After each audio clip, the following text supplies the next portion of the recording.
the weakness in our governance since independence, Charm, is essentially 2 points: transparency and accountability, which are at the heart of development. You cannot have development in the absence of transparency and accountability. You cannot have strong policy, legal, institutional environment in the absence of transparency and accountability.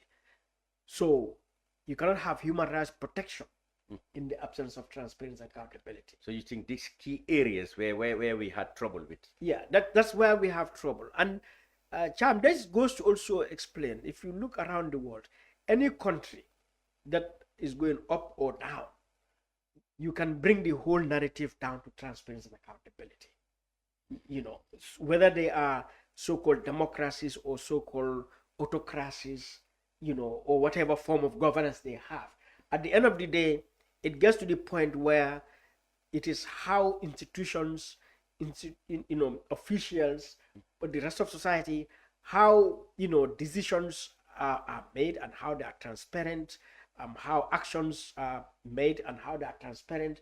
And because of those decisions and actions, who make them, their impact, their effect, and so on, how, they are held to account, how the resources of the country are managed, the affairs of the country are managed, which would reflect in the decisions and actions, and, how these are situated in accountability.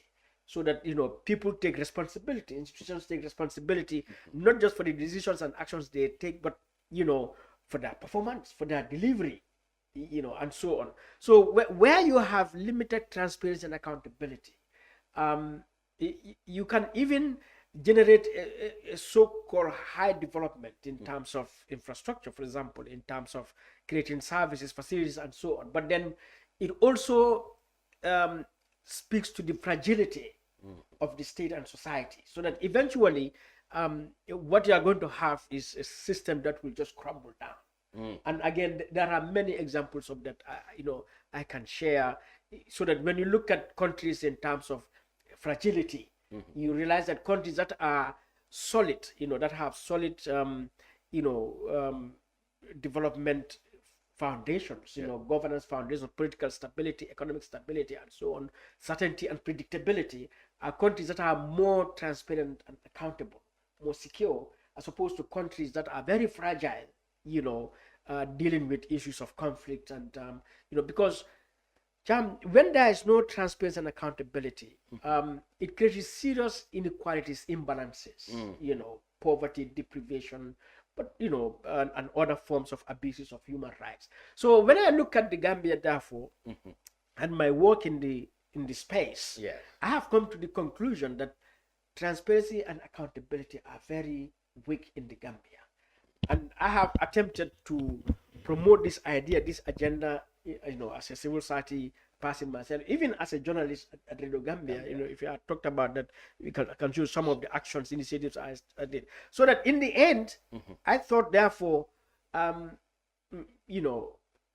this is my vision, if this is my understanding, and I have attempted to encourage this, to promote this, to, spearhead it with, other people, it is not working the way I see it, like anyone else, then create your own platform.